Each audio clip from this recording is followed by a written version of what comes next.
We can start this one when we want to. The Goobcast starts again. Ooh. Uh, episode 20. Yeah. Episode 20, Revenge of the Sith. Revenge of the Halloween theme.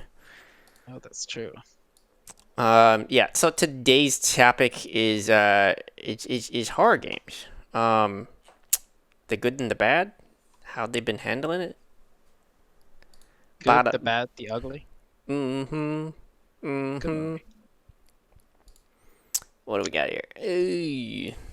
I know, we should work on a remake of The Good, Bad, and the Ugly, but in horror themed with zombies. You know what? Wait, what? I don't know. I'm just talking shit over here. Wait, no. I'm just filling the time quota for The time. for the episode. Okay? I have a timer on myself of how much I get to speak. Yes, exactly. I only have like 20 minutes, so I gotta make it worth it. It's a part of our contract. That's funny. I'd say more, but I'm under a really heavy NDA thanks to Mr. Sean over here. Heavy NDA. Anyways, got it. Horror games. I'll start. Yeah, horror games, like, it's interesting. No, they're not. I think. Well, I mean, if you have anything interesting No, to go say. for it. I'm sorry. I'll stop it. I swear, I didn't mean to anger people. Let me talk to my lawyer about this. So, I think one thing that's interesting about horror games is the pop-up scares and I feel like it's more you're kind of more invested on the what's going on instead of like a movie, just watching the horror and just anticipating it. Because then you have to like there's an actual threat. You're kind of involved in the insanity of it. But What are some of your favorite horror games that you find effective? and you know that's the strange thing. There's some. I know that like for me, like I would say like one of the interesting ones was Resident Evil remake. That one was pretty intense, especially like the atmosphere, but also the game mechanic of like having the zombies come back. So it's like Yeah. you're like you know that zombie's gonna come back kind of thing, and you just dread having to go through there. So that's sometimes the effectiveness of the scare. Well, yeah, like because they use the survival horror aspect of it. Because the only way to keep them from coming back is like Crimson Heads was to burn the bodies, and you only had so many matches and so many like oil, like flasks or whatever they were. So you couldn't. There's no way you could like deal with all of them. But you had Right. to you had to sort of strategically do it in the places that you thought you would be running through the most, like back and forth, obviously, because there's a ton of backtracking. So, but yeah, that was a great mechanic. Yeah. Yeah. I think Resident Evil for me that was a pretty effective horror game. I The think that, remake one specifically. yeah, one of the reasons why that might be also effective is the fact that you don't really know when those things are gonna come back as the Crimson Heads. Yeah, And it's that type of anticipation, that you never really know. And it's Really- and it's not easy to get a headshot in it. You know, like there's a No. way in the game to get it just right, but there's because the way the visual setting is, like it doesn't make it easy because you're capable Right. of getting that headshot if you happen to like tilt your gun at a certain at angle. an angle, and it's like how do you fucking know you're not in first person perspective? So yeah. That game definitely needs a remake, just because that remake only came out like 6 years after the original, which is pretty insane. Like that's not very much time at all. And now it's been almost 20 years since it came out. So Do you feel I like would it love to needs see a remake with that. Yeah. Do you feel like it needs a remake in order and that would change the the perspective of the game. Like they would no longer use. Yeah, I mean, I think there should be a remake of. I have said this many times to you guys for sure that I think that all the classic Resident Evil should have the Resident Evil 2 and 3 remake as they've had in the last couple of years. I think it would be great to have like an over-the-shoulder one and like especially the original to have like a recreation of that mansion and stuff. That would be awesome. Yeah. And I think it really does need it, especially be like it's almost 20 years old, so yeah. I mean, I feel like they remade it on the GameCube. Like that was a great remake, but it didn't change the camera angles or anything of the original. It just changed it visually, and it added some small like story elements, like the Lisa Trevor stuff. So yeah, it would be really cool to see all the classic Resident Evil games remade. But yeah, that the Resident Evil remake, that was at the time for sure. That game Not the took me a greatest couple of. remakes. Well, I wouldn't say that, but I mean, I at the time it was like this. It took me a couple of attempts to like get through the game or to like commit to that game because it was so scary at the time. Like it was, I remember like I would try to play it and like it was like, oh man, this is this is too scary. I would have to keep starting over again and again. But eventually, I was able to get through it. But there's only a couple of games that have had that effect on me. So yeah. Yeah, I think They that were- it's a matter of the threat isn't to a point where it's just frustrating but it's still threatening to like, make you stop in your tracks. Like I know that there's that game Fear, and I didn't think it was effective in the way that like the ghost stuff, all the little cutscenes that it's like, oh, it's creepy. I'm all like, but the ghost never does anything to you. Like there was never a threat. Like the only threat that I found, and we're talking about the first one, so I haven't played the other one, so like I don't know if they changed it. They're not great. Yeah, they're not great. Like they're not an effective horror game. They're just an FPS. Just you just running around doing FPS things. Yeah, it's action. weird. It is a really weird balance of FPS stuff and horror in those games, and they never ever feel scary. Right, but it I mean, feels like two separate things. yeah, and there's a hodgepodge. It's a really weird mesh of genres that I think could have worked well if like handled more effectively. But like, I mean, there's even like mech stuff in that game, like where you get into a mech and like fight. It's like fucking weird. Like it's just it's so odd. Like unfortunately, none of the parts really work very well at all. I think that it's also really hard to be scared when you are so empowered and when you have like complete control of the situation. Right. Like I think one of the reasons why, even though it's an outdated mechanic now, the fixed angle perspective from the old Resident Evil games was effective was because it disempowered the player. It made it harder for the player, to move around and to have a better assessment of what the situation was. Like you never really knew what was around the corner, or it also made it really difficult to actually aim. Mm-hmm. I Sure, think yeah. another effective one that it feels like it's a little unintentional to be a horror game. It's like BioShock was fun. Like Oh, the yeah. atmosphere was Especially the Oh, first yeah. half of the game, for right, sure. and it wasn't like that. It was horror in the sense that things was scaring you all the time. It's just like the atmosphere was creepy. Yeah. And then like disturbing with like the other crazy people that you're involved with. But I think also like one of the things that made it fun was just like you having to figure out how to get through all the barrage of like enemies that you had to deal with, and effectively use your skills that would work with the situation. Another one is the one of the Doom games. Well, I think it was like the first remake that they did. That one was surprisingly creepy. Like I could not. No, it was just called Doom. It was the one of their more like visual remakes that they did, and it was very very good in my opinion. In terms of scariness, it was creepy as fuck. Like I could not get through that game, and there was not and I think the only two games where like I think the threat or the scariness of it was was enough to not make me play the game is probably Resident Evil the remake, and then this Doom version of the remake, not the current action-packed one. Yeah, it was definitely those. I found those pretty much the best when it came to horror, because everything was like pitch black dark, and it was scary as fuck. Yeah, so it was pretty good. Are you talking about Doom 3?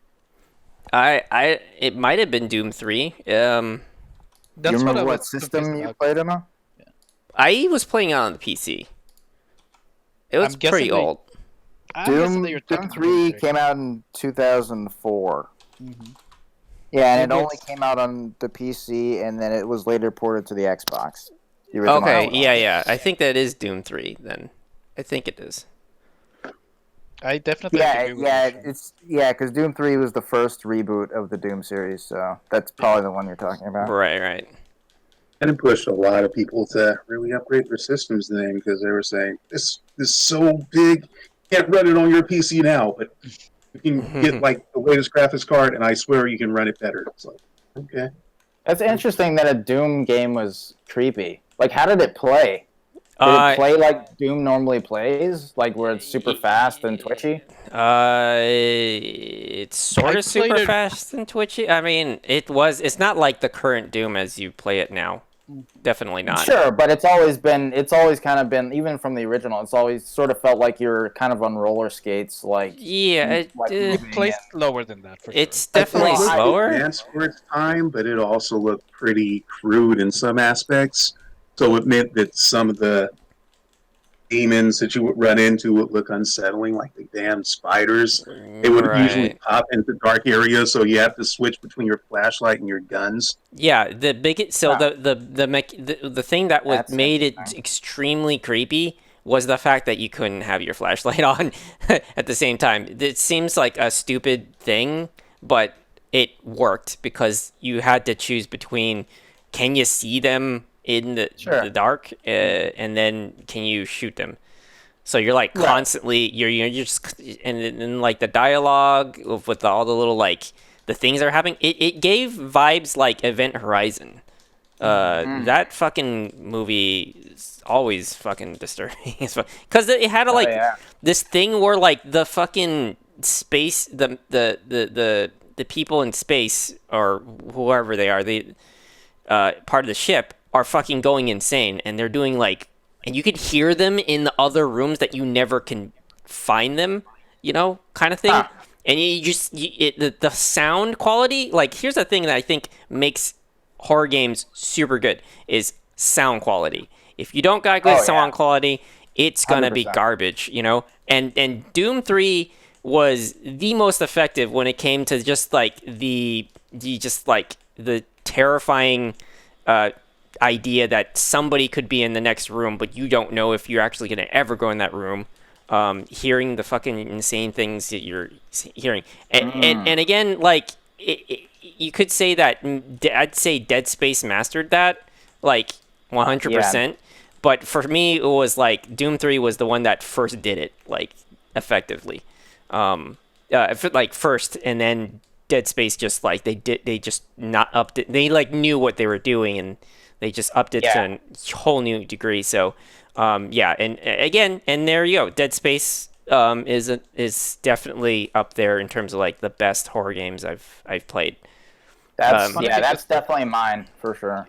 It's fun Dead because those Space- two games actually. Oh, go ahead. Go ahead. No, go. I was just gonna say that that's fun because those games actually have very similar atmospheres when it comes to, like the lighting, the environments. See, that's the thing that I think why that one's like it wins over Doom 3 is because the Doom 3 did the thing where like of course like I was saying the lighting made a difference, and the fact that you had to choose between your flashlight or your gun, it was like, oh, that's interesting, like an inadvertent like scary aspect. But then all of a sudden, you get Dead Space that you don't need to. There's that not lapse of logic where like, why can't you have two arms? You could shoot with one and use a flashlight, or fucking duct tape the damn flashlight in your fucking guy. You know what I mean? Like there's that.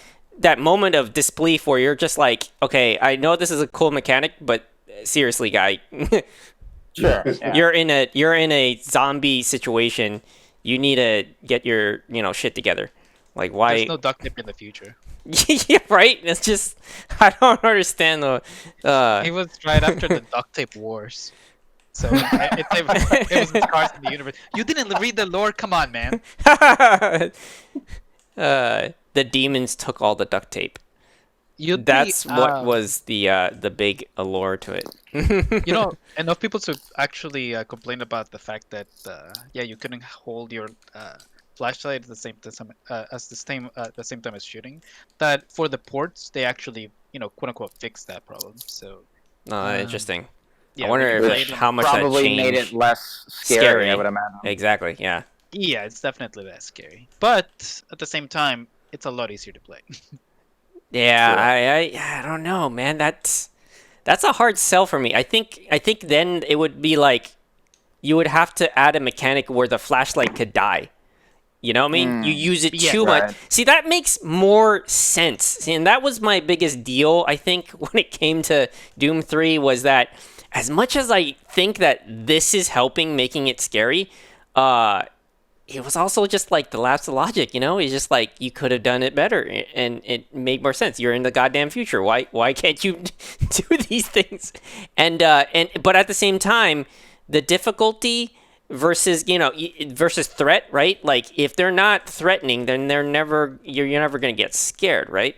And I feel like Dead Space did a good, like, even though you had all these weapons and all these things, you still had to slow down, and it didn't matter how good your guns were if you just either can't land your shots or didn't shoot them in the pattern that made sense. Well, yeah, you had to dismember them, Exactly. which is what made it different than like any other horror game. You couldn't Right. just like it wasn't like Resident Evil where you have to get headshots and that's how you kill them. It was like if you could get all the headshots you wanted in Dead Space, it wouldn't do anything if you didn't dismember their Right. legs and their arms. And it would waste your ammo. So there was just a Yeah. lot of things that were More working against you. instances, too. Yeah. Oh, So, sorry. Yeah. Go ahead. but I think Yeah. I think that's it. I don't know if there's more. Because this is definitely like the things that I wanted to talk about last week. Those are like the things I Right. want to talk about, especially the Doom Yeah. 3 one. 'Cause I don't think Dead Space- all of us had played that one. Here's the thing. I was definitely haven't Doom played. 3. I remember too. I have like a fond memory of it because I didn't have the PC to play it. I was only playing that at Jose's house, and Huh. it was a fond memory because we would turn the lights down and we just we just fully invested with how creepy the fucking thing was, and it's just like, and he put up the music really loud too, so it's just like even more terrifying. So Yeah. it was good times. Doom 3, I never beat the game. You can again. It's on PS4 and Switch. Oh, that's true. If you're gonna play it again, I'd say just buy in a really low sale. Like I sometimes mean, I'm Switch has sure. like Yeah, I'm sure it's pretty cheap. Yeah, should be. It's like a 20-year-old game. Yeah. better be.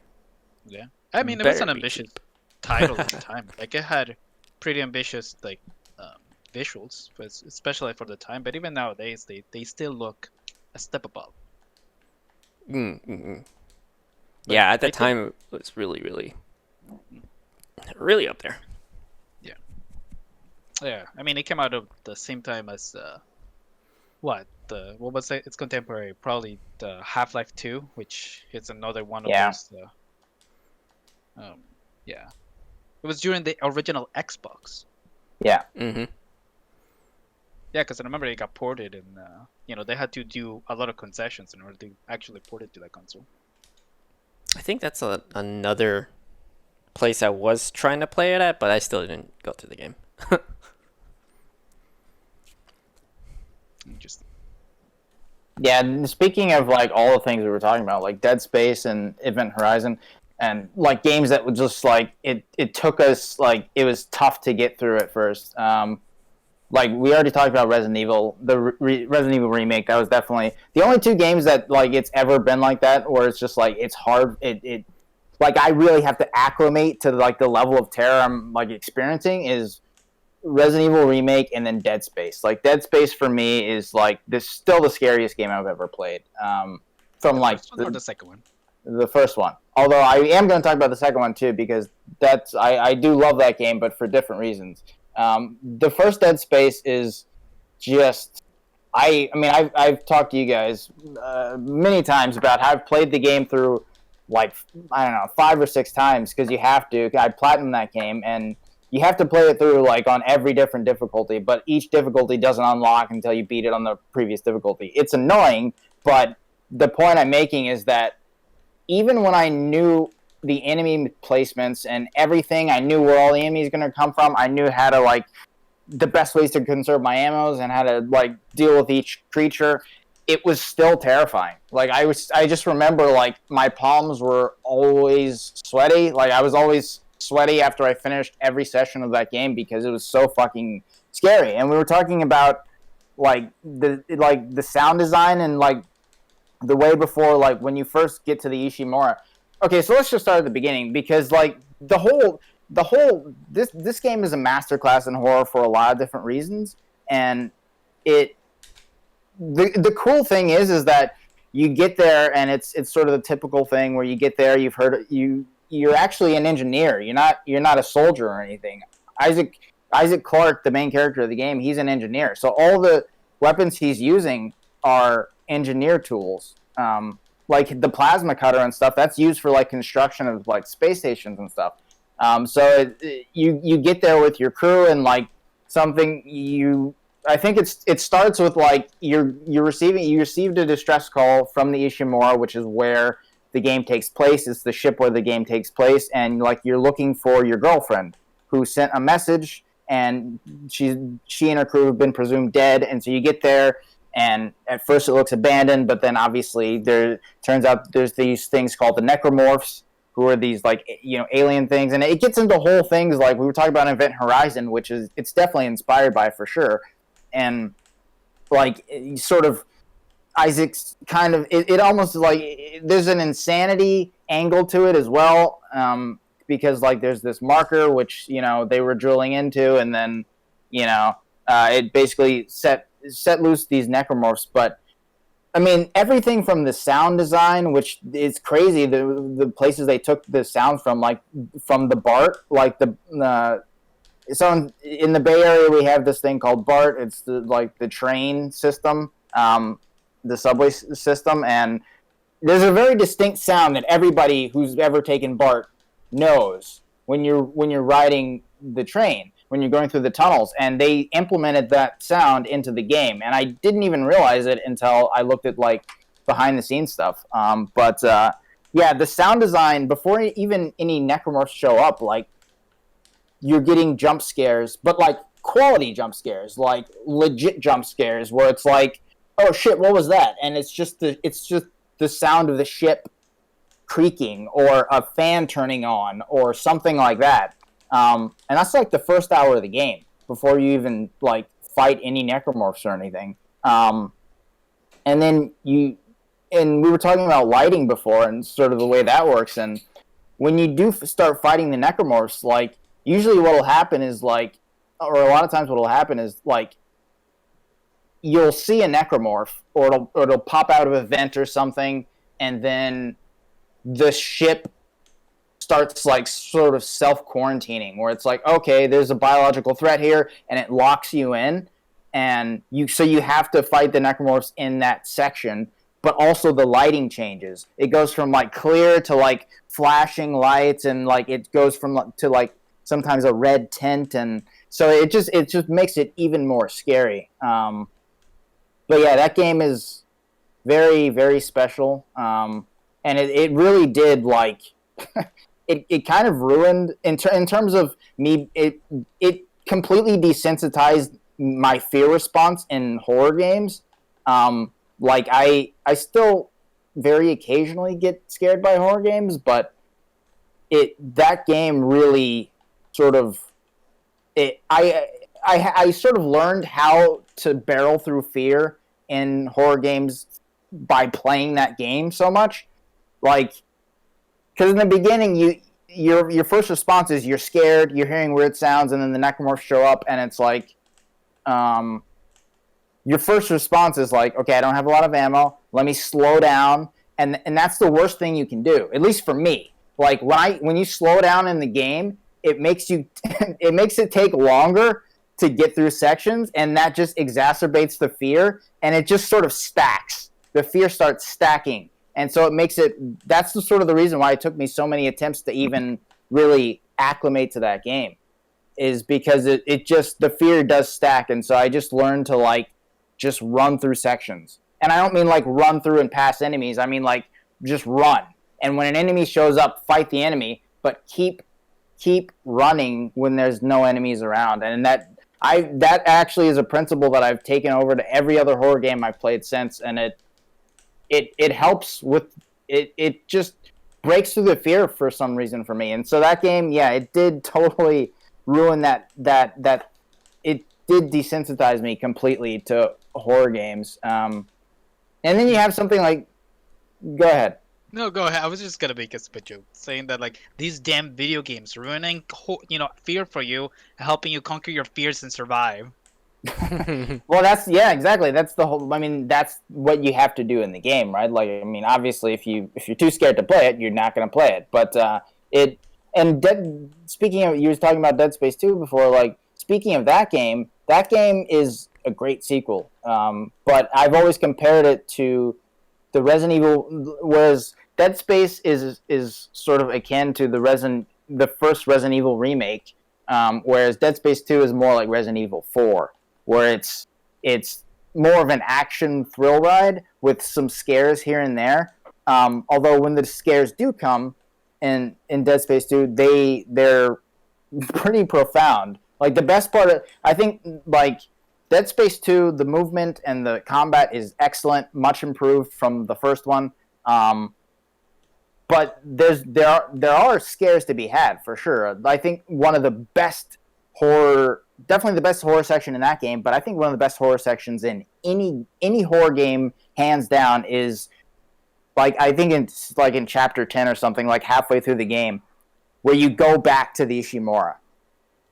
And there's just 45 minutes, literally 45 minutes of all these sections you explored in the first game, but they've been like, you're seeing the blood splatters and you're seeing all the stuff you did in the first one, but it's also been sort of, not renovated, but people have gone through it basically since then. And there's just 45 minutes of the sound design fucking with your head, where you're going through rooms and you're going through sections and you're like, oh shit, this is when the necromorph's going to pop out, and it doesn't.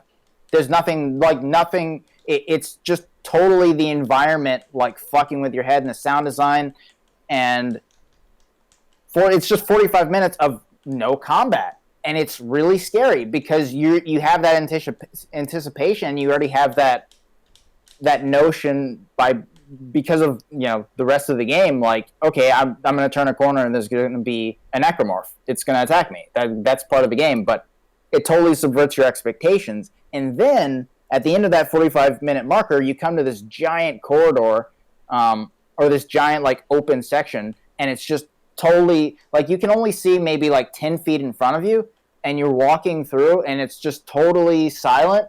And then you see one necromorph coming towards you, and then you're like, okay, here's the combat. And then you see another one, and another one, and another one, and there's like just a stampede of like necromorphs coming towards you in this giant fucking open space, and instantly goes from like no combat to the hardest combat, or the most intense combat section you've played in the entire game up to that point. And it's just like 0 to 100 instantly, and it's really, really cool. So yeah, that game I feel like is, again, it's a masterclass.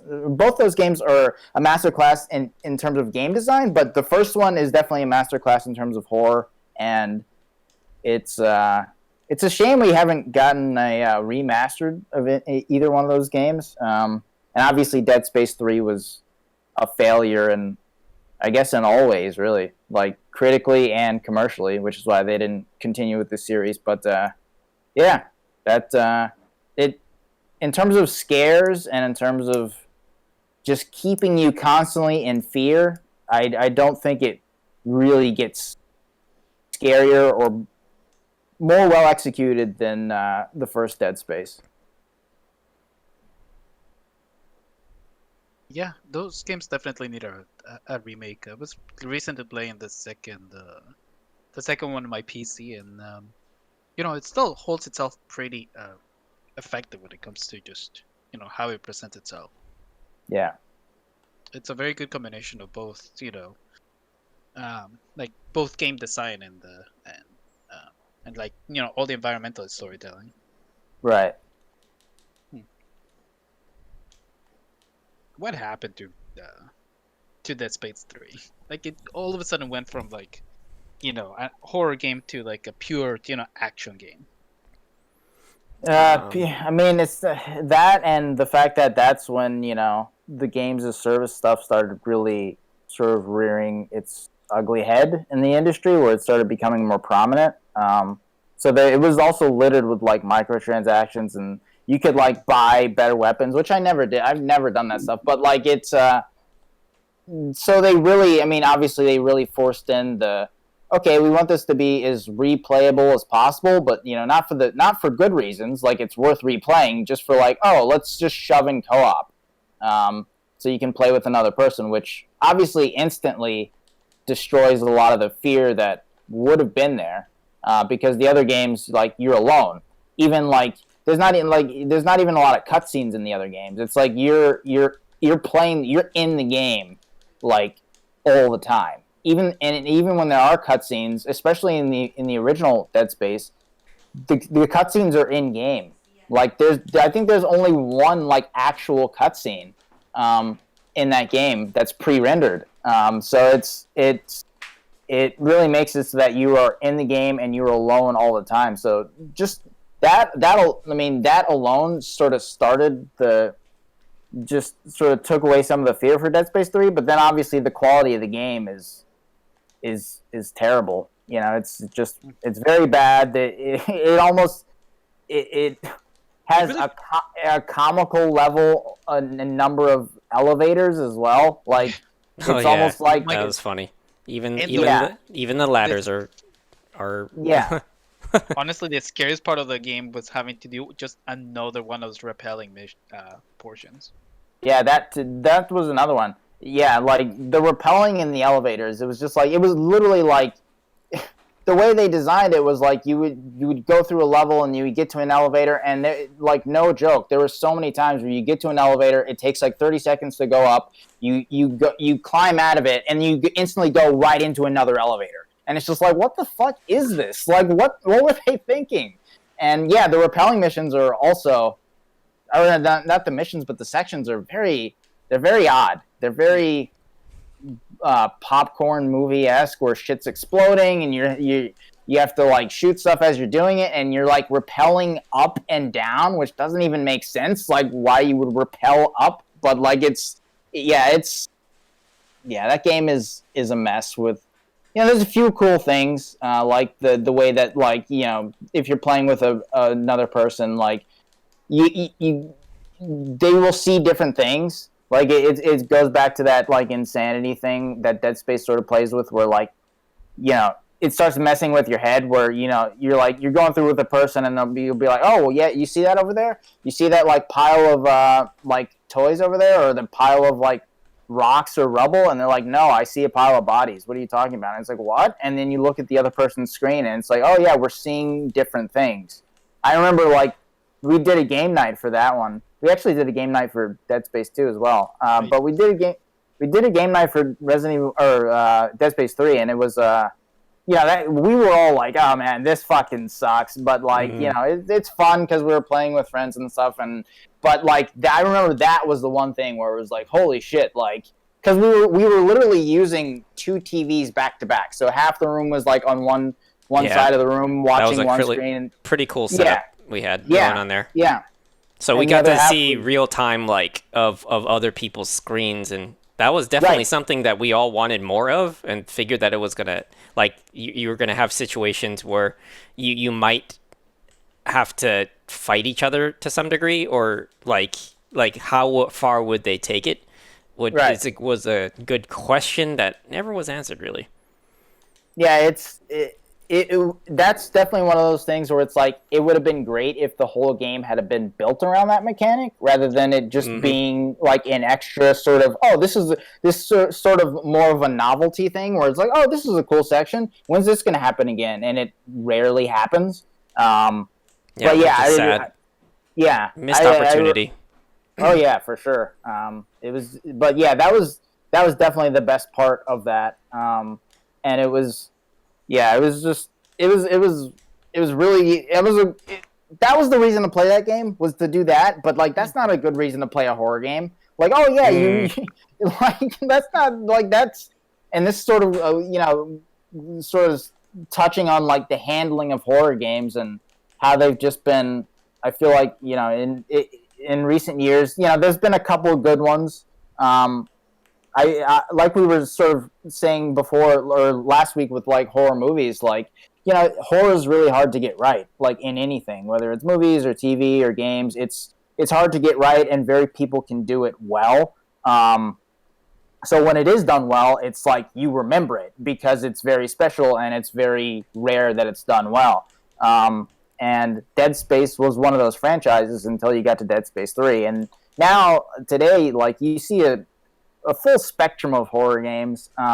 You see great things like the Resident Evil 2 and Resident Evil 3 remakes, which, Resident Evil 2 is definitely more of it's more of a scary game, and Resident Evil 3 is more of an action game for sure.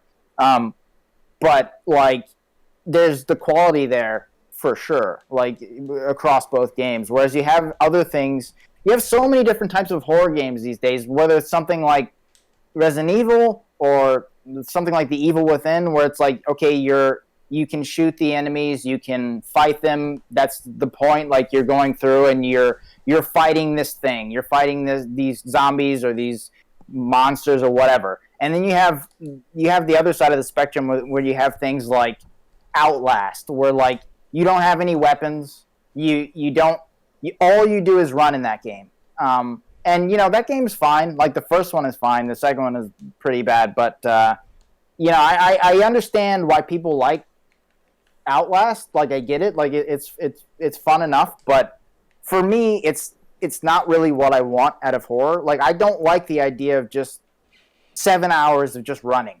Like, 7 hours of like, you can't do anything, you can't fight back.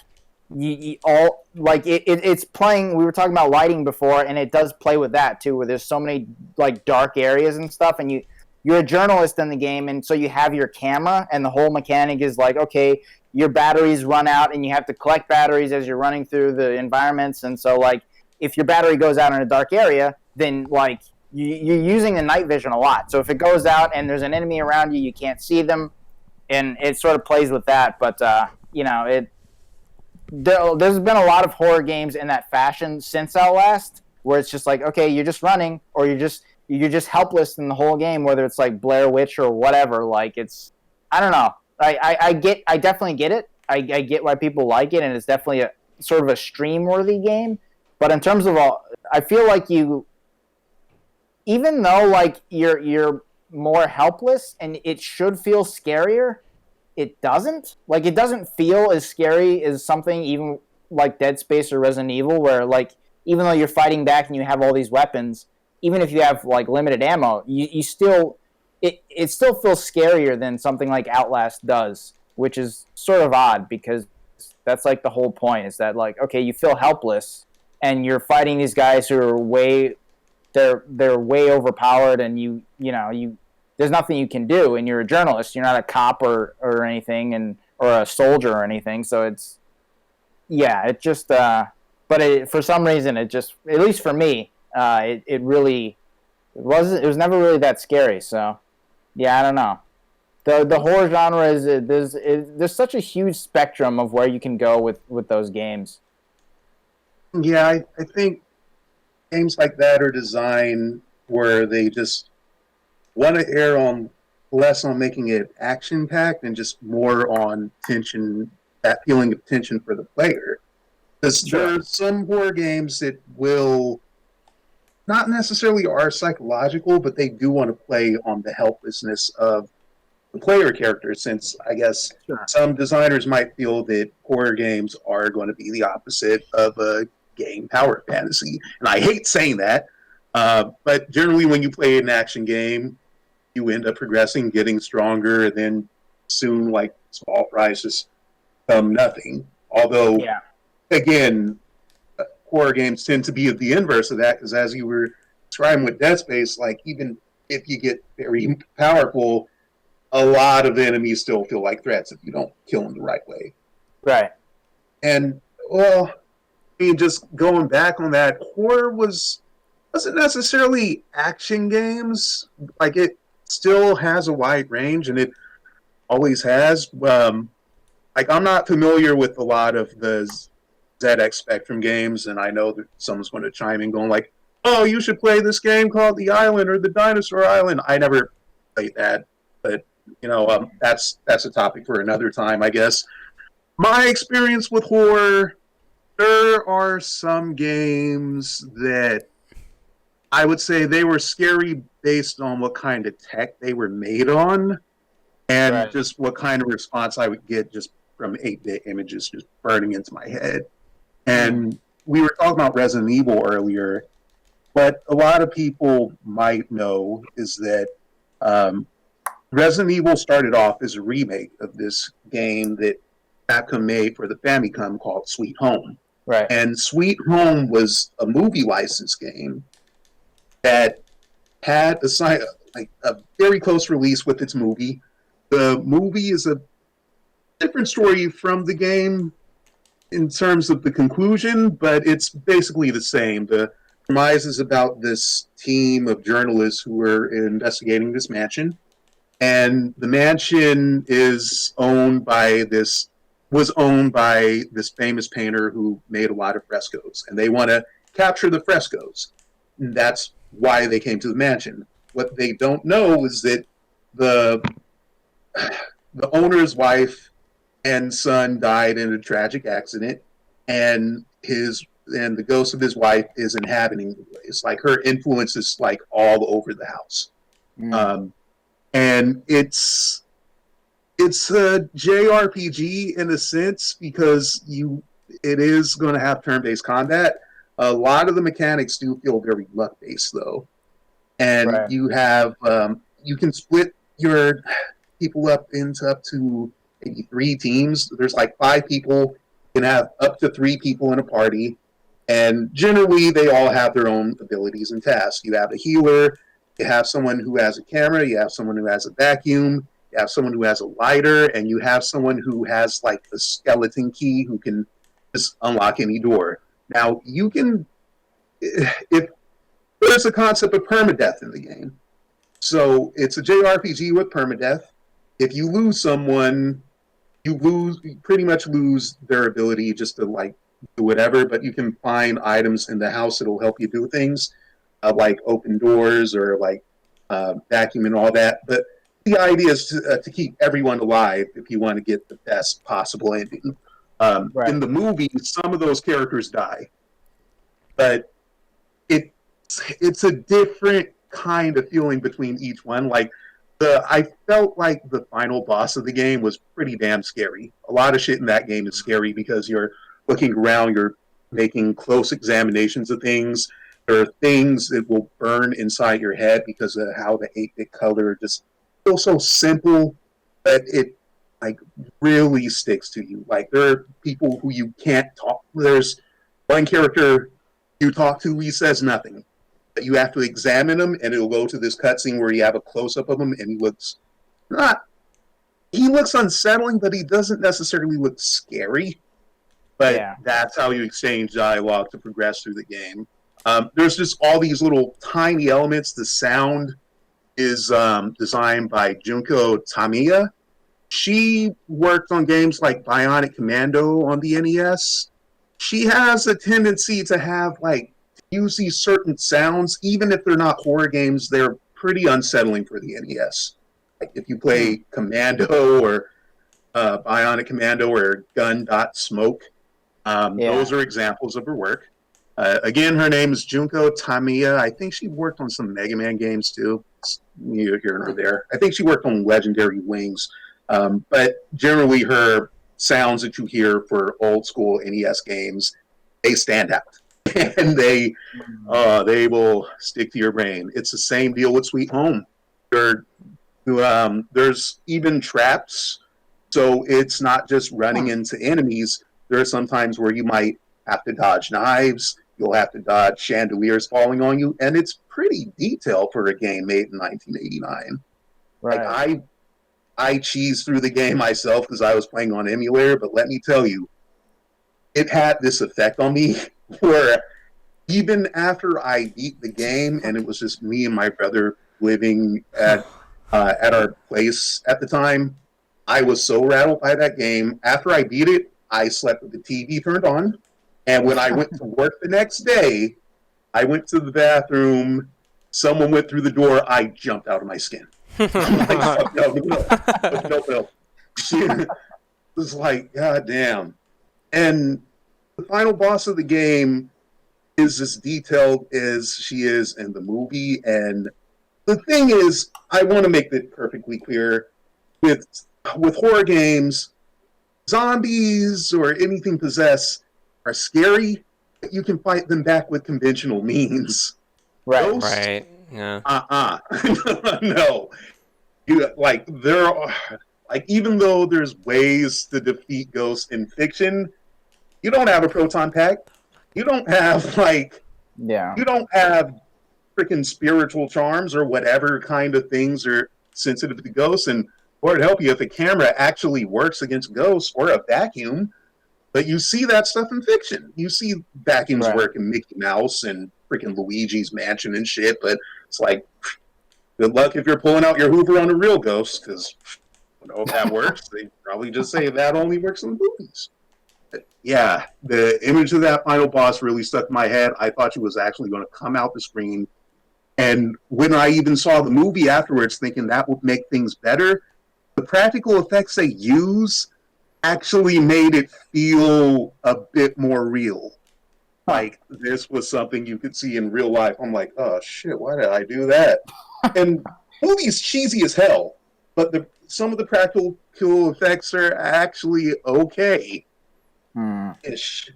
And that's just one example of horror where it's just like it's simple and you think like, oh, it's not much. It's graphics weren't realistic back then, but simple 2D graphics can still have a way of just finding their way into embedding themselves in your brain. Yeah. And you kind of get that image, like, how does that just not go away? And I guess like another horror game that I played on the NES was this adventure game called Uninvited. And it's one of those choose your own adventure games kind of mixed in with the conventions of those point and click adventure games. You get a small window to see your little interface. The premise is in the original game, your little brother's kidnapped, but for the NES version, they change it to your little sister. What makes the NES version stand out is that they have music. If you play any of the other versions of Uninvited, you don't get music. You do get some sound effects. You might get some voices too, but it's mostly stock voice sound effects like doors closing, witches laughing, and all that.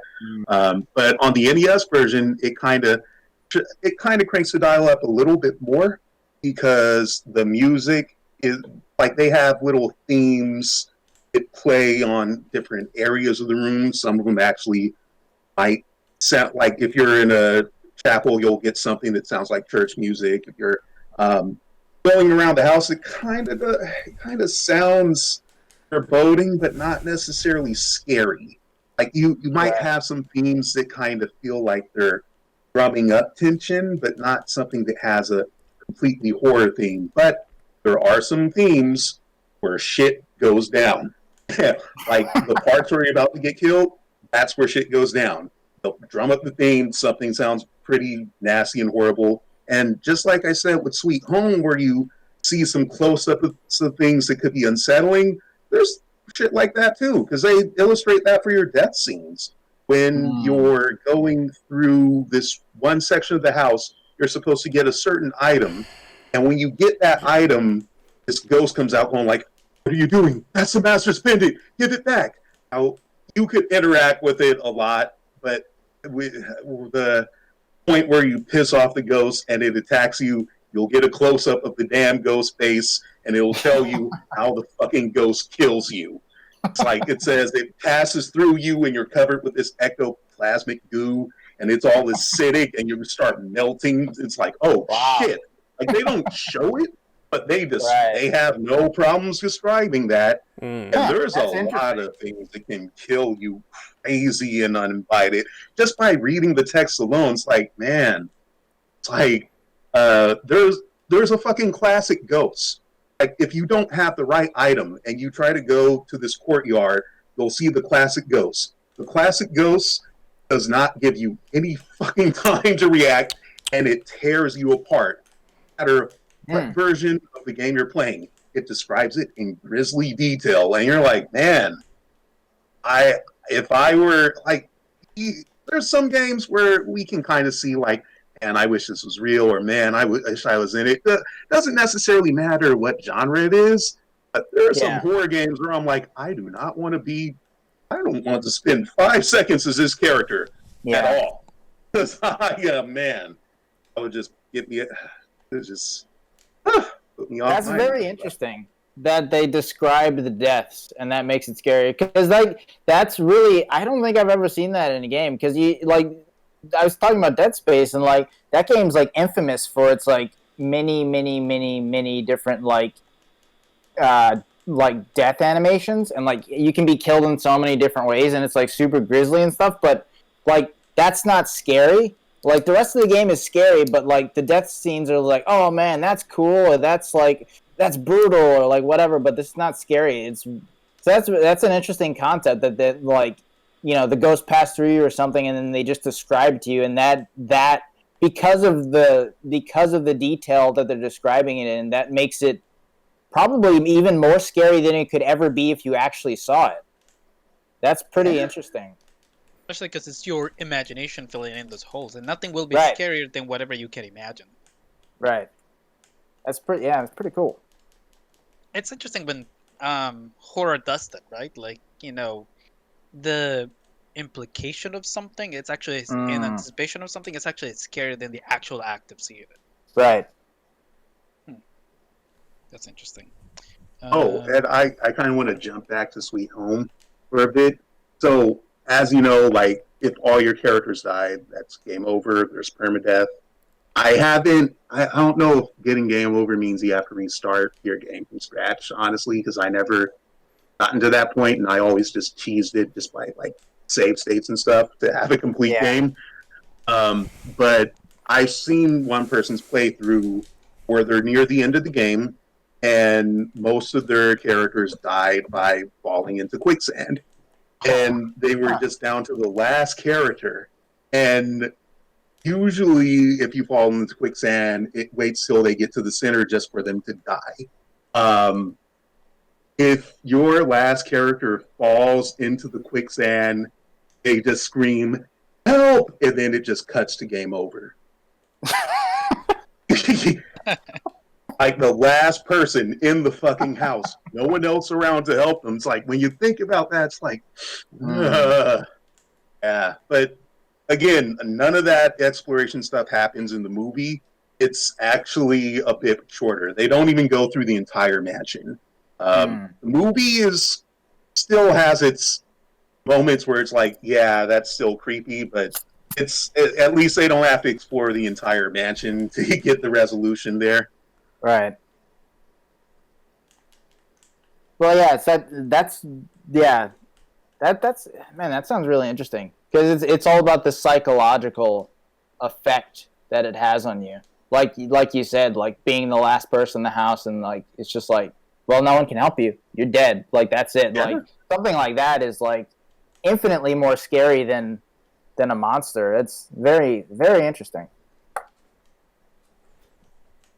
Yeah, I mean, it's another example. I mean, I haven't played or finished this game to the end, but I remember renting. You guys remember this Silicon Knights Nintendo GameCube game called? Eternal What was it? Darkness.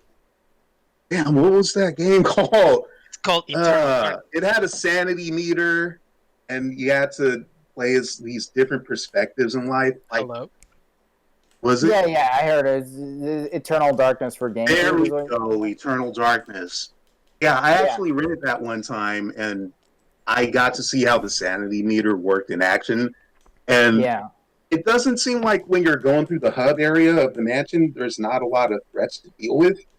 But one time I went to the bathroom and then I saw this bloody body in a tub, and I think it was supposed to be my character.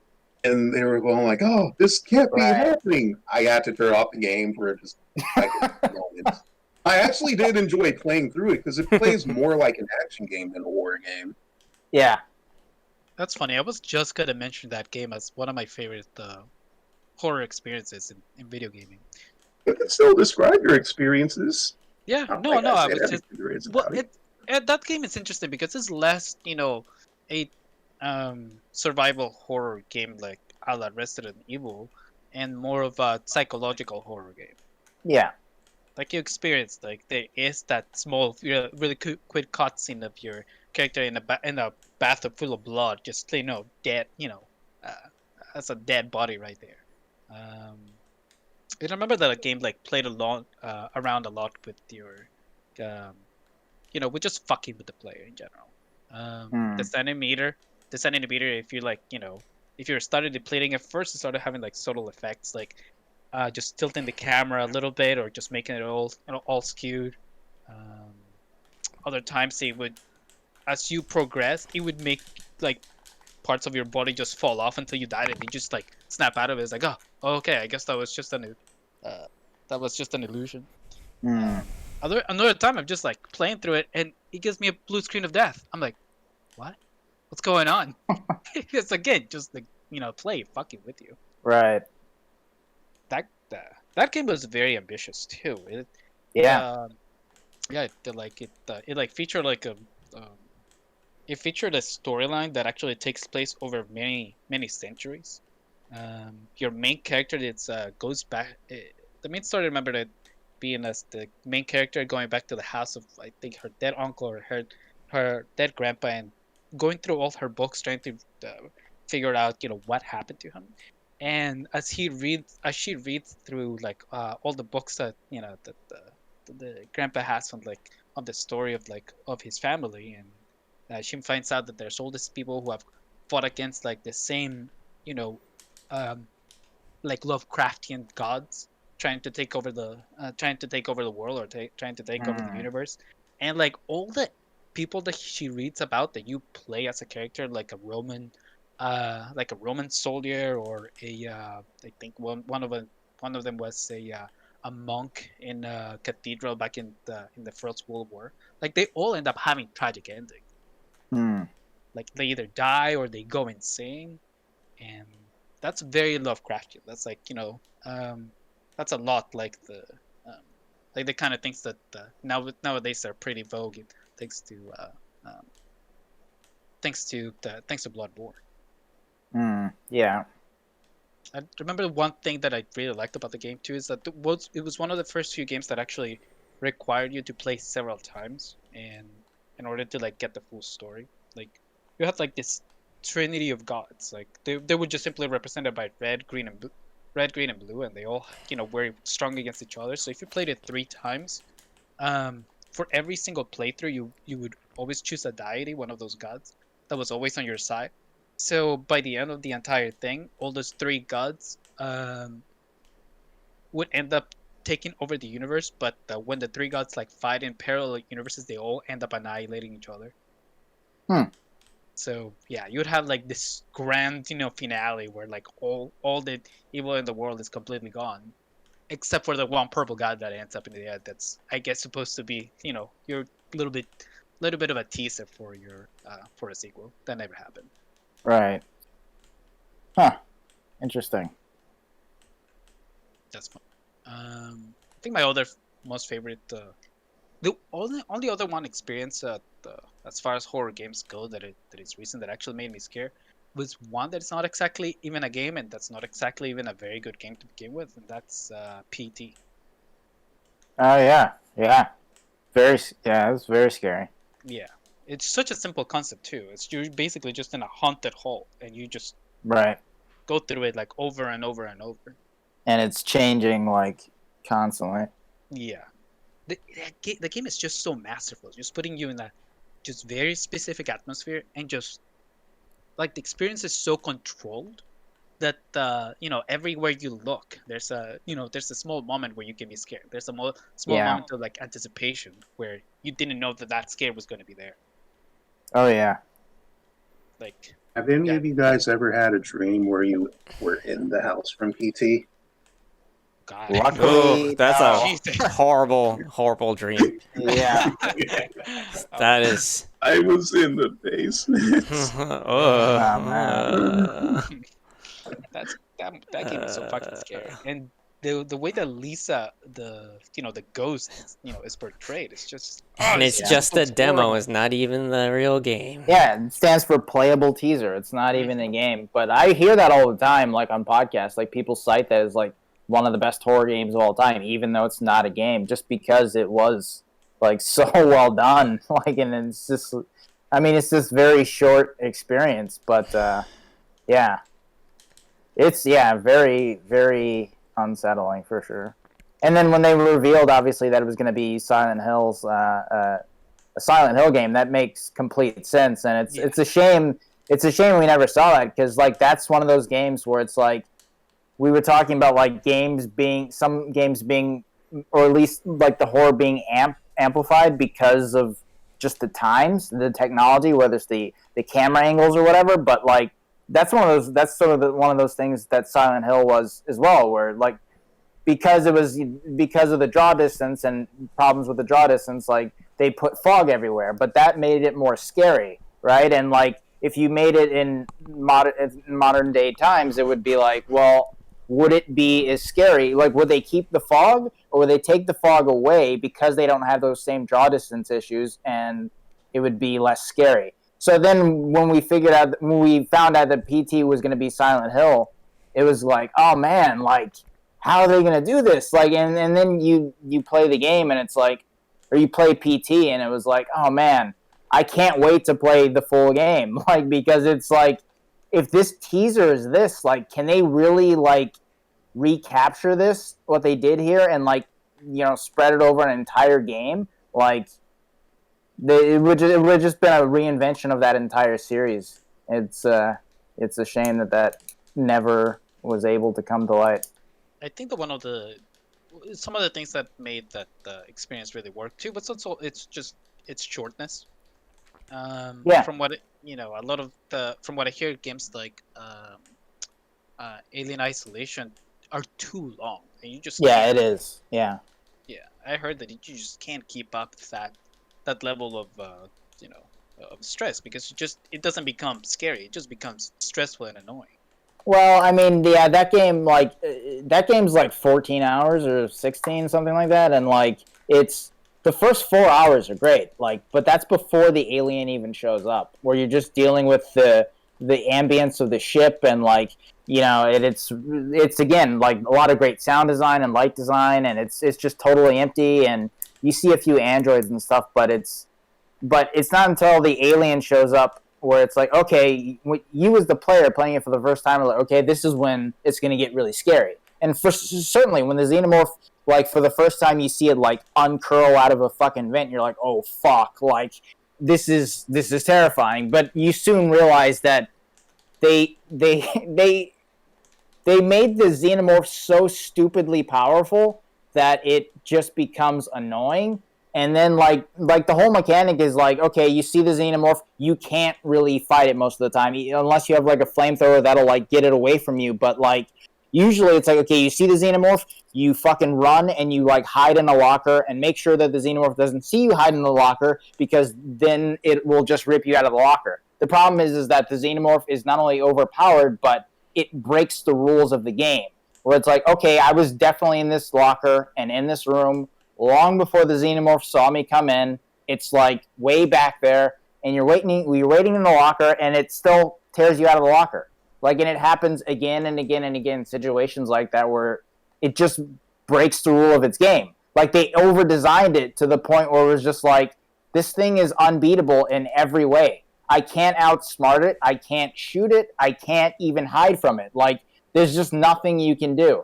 And like you said, and then that continues over the next 10 hours.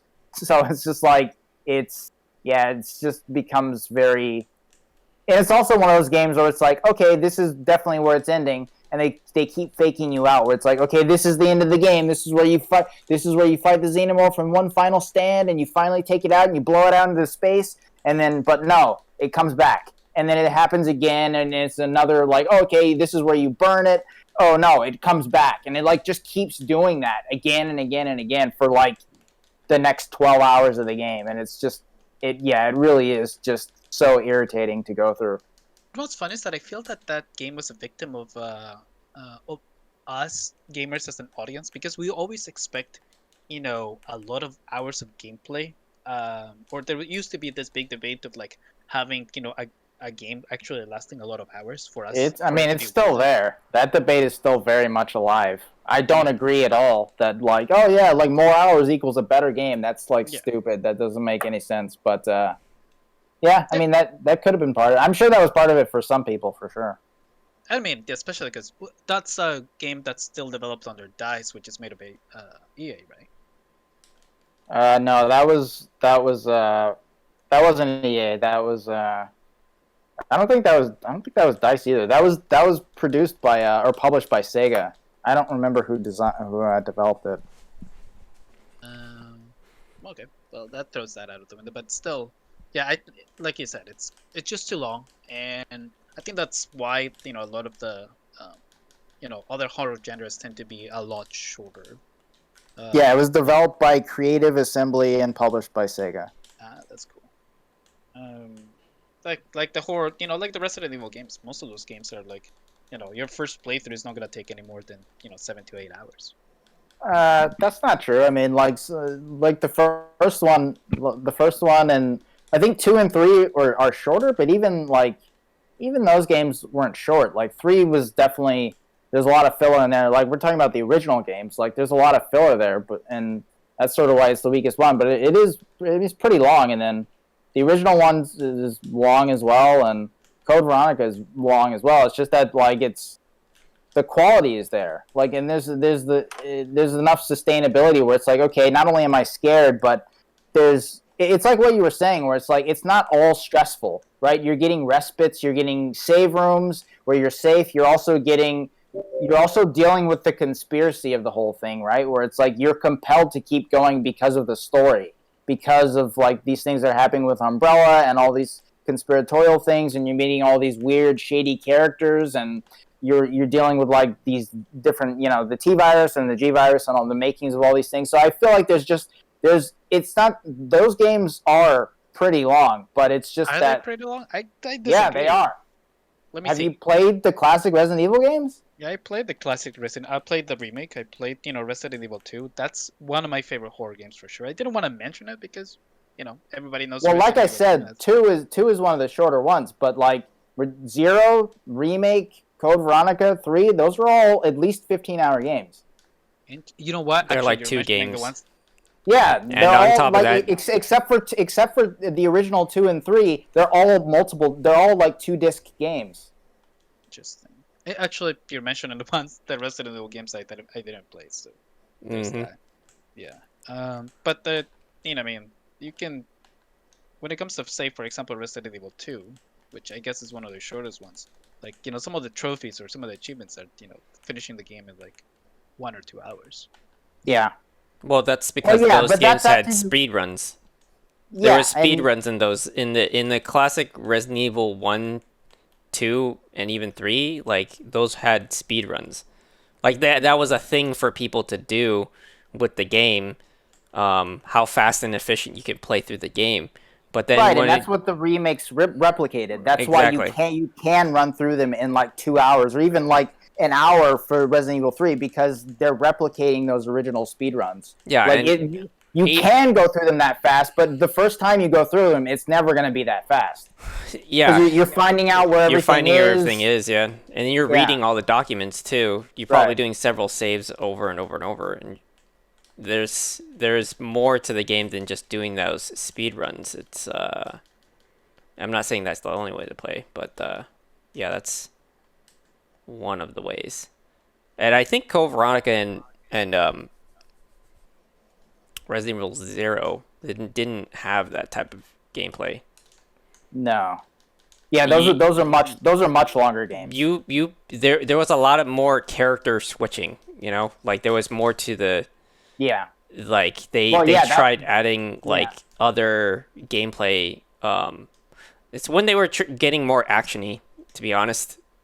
It was less the survival horror aspect. I mean, especially Zero. Like Zero, the whole game was made around that character switch mechanic, which was never in any other Resident Evil game, where you can literally with the press of a button switch characters.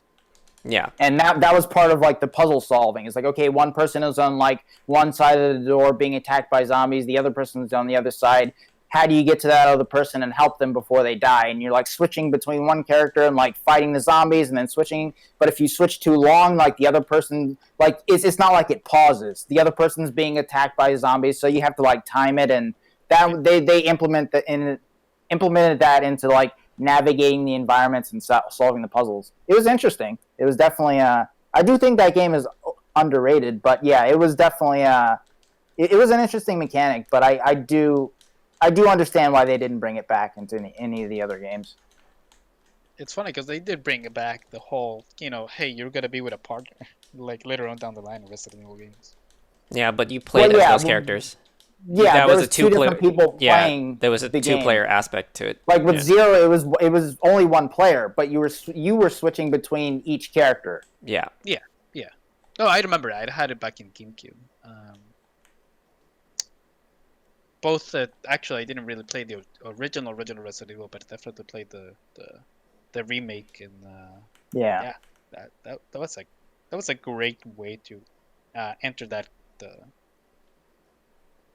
to experience that whole story, because they definitely remade a lot of like the actual dialogue and a lot of the atmosphere from the original. And added, they added story elements too, like the whole side story with Lisa Trevor and like her background and torture by Umbrella and stuff. Like that was all added. It's so it's awesome, scary. Really good. Yeah, and she's really scary to deal with. Yeah, for sure. Mm-hmm. And the more you learn about her too, you see that there's a certain there's a certain empathy that you feel for her too. I mean, yeah, it's really tragic. I mean, like she was, I think in the '60s, like her and her mother were captured by Umbrella because I think her father worked for Umbrella, and like they basically used them to blackmail him to like work for them, and then like, but they were like tortured and experimented on for decades, and like her mother died during that, but she survived and escaped, and and like that's who you're dealing with, and it's really really tragic. Yeah, the game feels less like like the original. Less like the original game, where the original game, imitated the B movies kind of tone, and whereas this one, the remake felt a lot more scary, like actually horror. Yeah, and it definitely had. I felt like it had more of an identity by that point, rather than like emulating like the B horror movies of the time. Yeah. Resident Evil 0 did try to emulate that same type of atmosphere to lesser degrees of success, I would say. Here, and by the way, Billy, right? You never see that guy ever again in the series. Nope. Except on the original, remake, there is one zombie that looks exactly like him in the mansion, and I always wondered, is that supposed to be Billy? Huh. Like there is. It's probably. That's interesting. I mean, I'm sure. I've never heard anything about that in the lore, but and I assume it was just like an Easter egg because they were working on the games at the same time. But that's pretty interesting. I didn't know that. I always. Does he have the tattoo and everything? I don't think he that had the tattoos. I think it may have been, Oh. but he looked remarkably, like him. He was a lot more durable, and it follows, and that one follows you around for a while. But he never really turns into a Crimson Head. Hmm. So yeah, I really wondered, did they plan that as some sort of Easter egg? Did they Could have base? been just using the same character model as well. Yeah, that's what that was my other thought about it.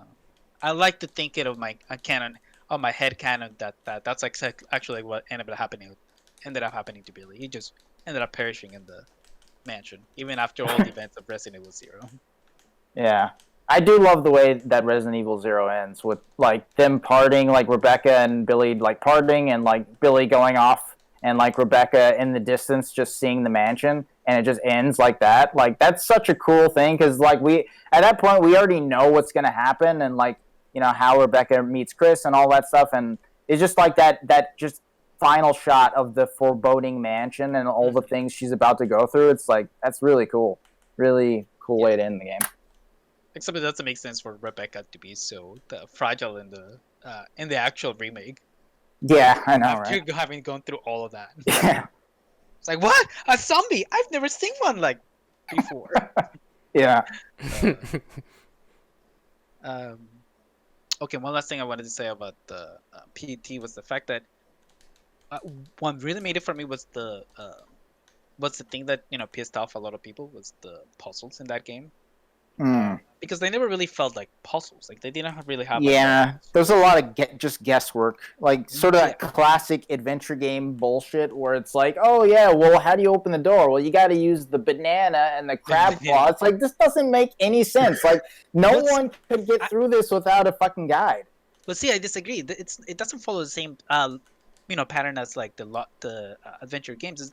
They follow more of the pattern of like superstitions. Like everything is just this weird mash of like, oh, walk 10 steps, wait until midnight, touch a picture, maybe touch your nose, jump up and down, and the Yeah. ghost will appear. Like it has that same logic as screaming Bloody Mary in front of a mirror.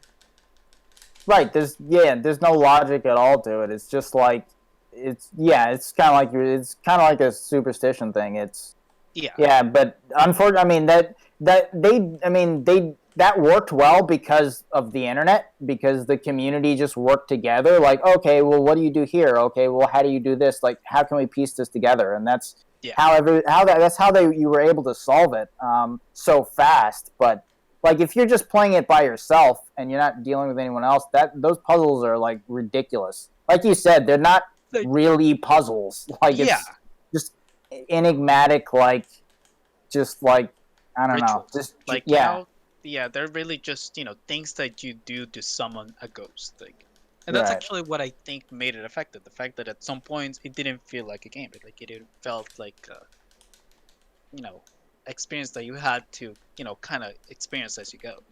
right, Also, that my favorite part of the game was actually when the whole experience is when you finally do a bunch of those things and you just find yourself like running really fast through the hall, and like everything turns red, like it looks Yeah. like you're possessed. right. So creepy. Good times. I still have it on my PC, on my PS4. Mm. Too bad we'll never see the light of day of Yeah, or maybe we will. I mean, Kojima's working on a new game, and I'm sure he's still besties with Norman Reedus. Yeah. but it belongs to Konami though. It won't be Silent Hill. It'll just be a horror game. It would be like Quiet Yeah. Mountain. Yeah, exactly. Which I'm all for, by all means, do it. Stick it to Konami. Yeah, for sure. For reals. Ugh, screw them. They're freaking bullshit. I know they have done nothing with all of those.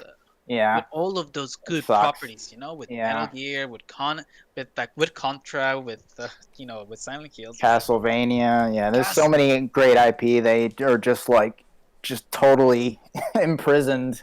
It's just like everyone's hoping that they'll. I mean, I just wish they would obviously they're not going to sell those IP. They're too valuable to them. But it would be nice if they would do just some second party stuff where it's just like, okay, you can like give it to a studio, like they pay for it, and like you can make a game, you can make one game like with Castlevania or whatever, like but it still belongs to us. Like I wish they would at least do that, because at least then they would get the money they wanted, but we would be able to get like those games from those franchises by like studios who actually want to make the games and know what they're doing. Yeah, that they care enough. Yeah. Because they're making Metal Gear 6 right now. Konami's making it. It's too valuable to not do it. And I don't. God, I don't. God. I mean, after I'm dreading it. I'm dreading it. After the masterpiece that we saw with Metal Gear Survives, how can you? I know. I cannot believe how much they did not try in that game. Yeah, that was dreadful.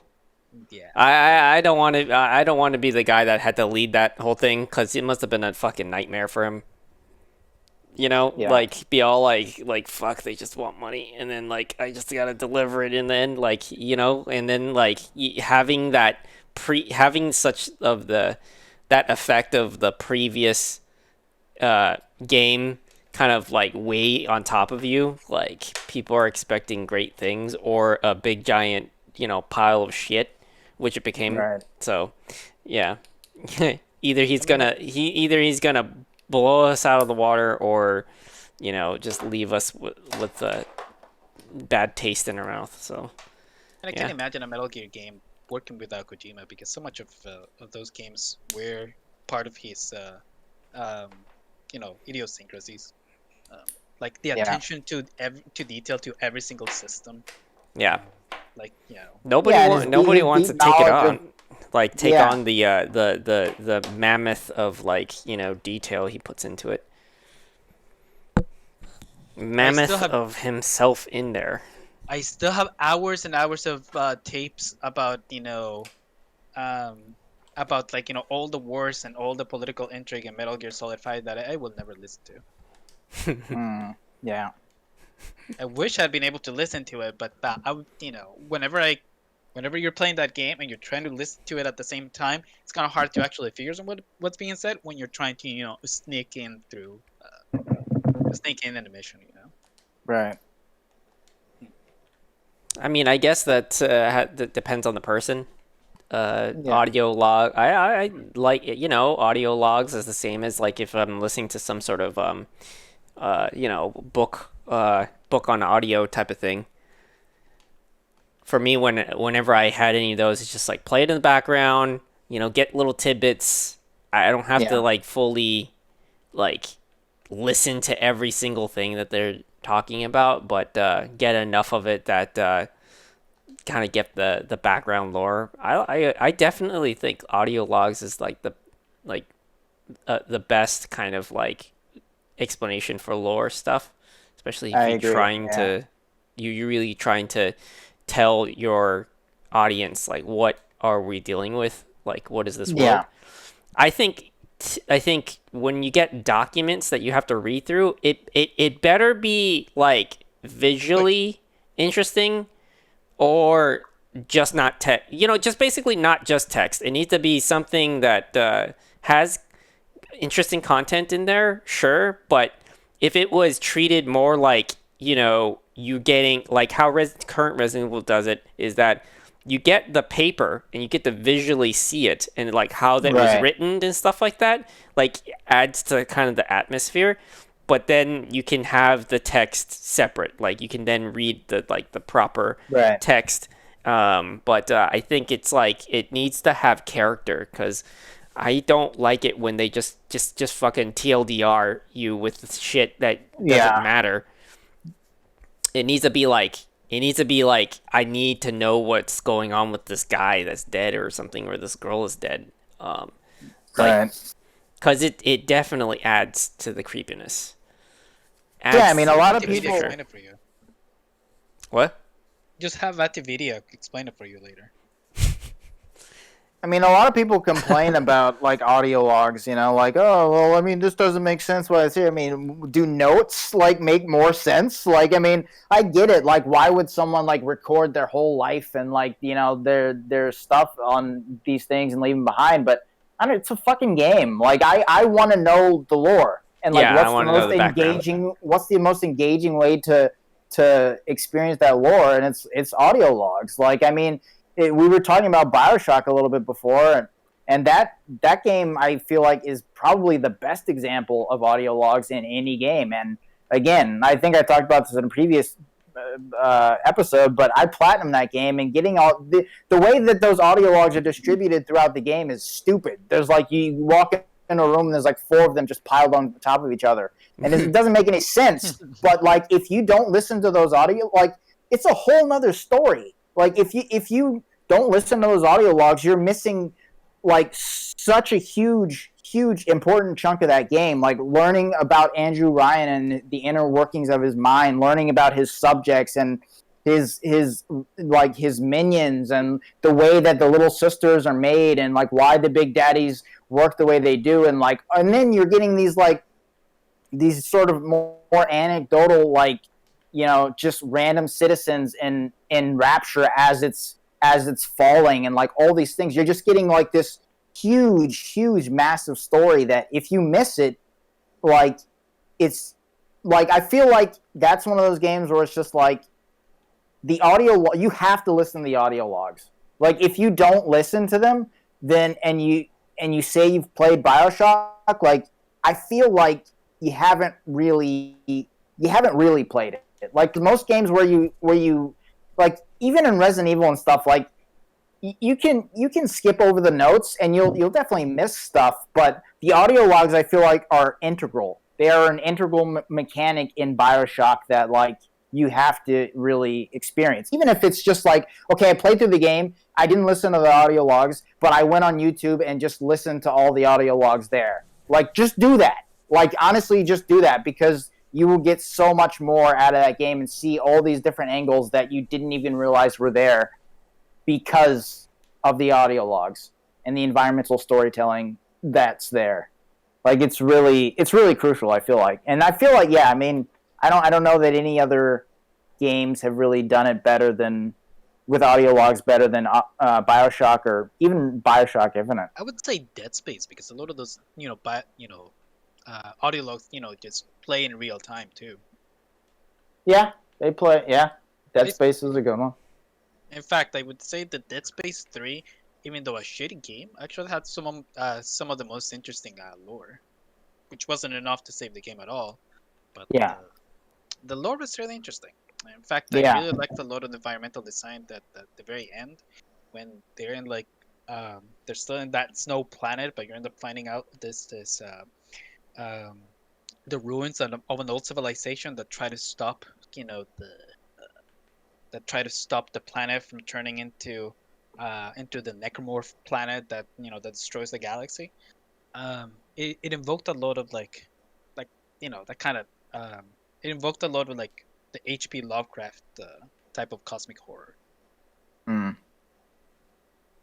I personally really appreciated that, but it was again the kind of thing that kind of just put it on that extra step, on that extra level, which got kind of wasted on a pretty mediocre game. Yeah, it was quite unfortunate. Does anybody else have more? Any other mentions? I just stepped out to get water is all.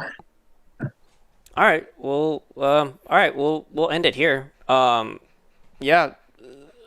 So yeah, that's our take on the current memories of horror games.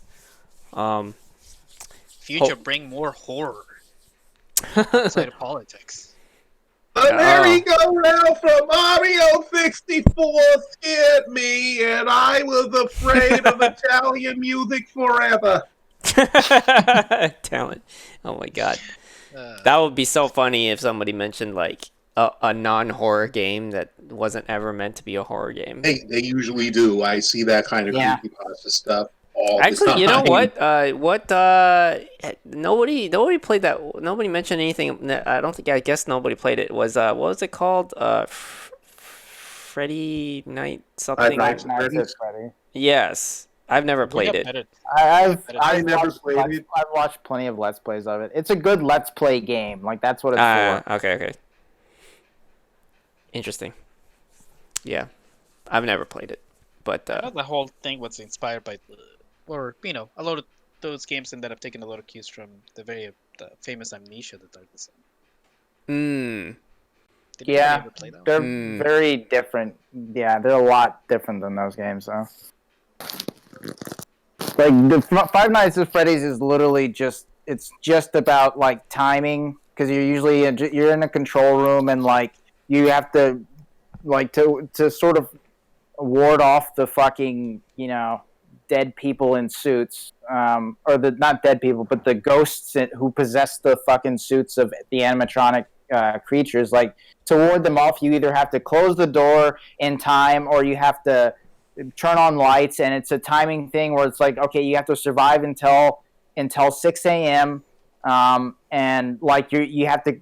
There's a battery in terms of how much you can turn on the light and turn down, close the doors and stuff, and like you can't run out of the battery before you reach that, and so it's just like a timing thing, and like waiting as long as you can as you're seeing the animatronic creatures like creeping down the hallway and stuff. But ultimately, it's just about jump scares and stuff. So I don't know. It's again, like I said, it's a good Let's Play game. It's a good like game to watch like a streamer play, but in terms of actually playing them yourselves, I don't know that you would get much value out of them.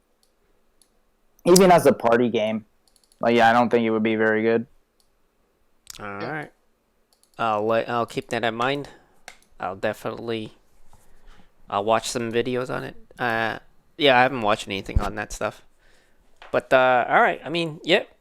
Thanks for listening, and yeah. We'll see you next time. Happy Halloween!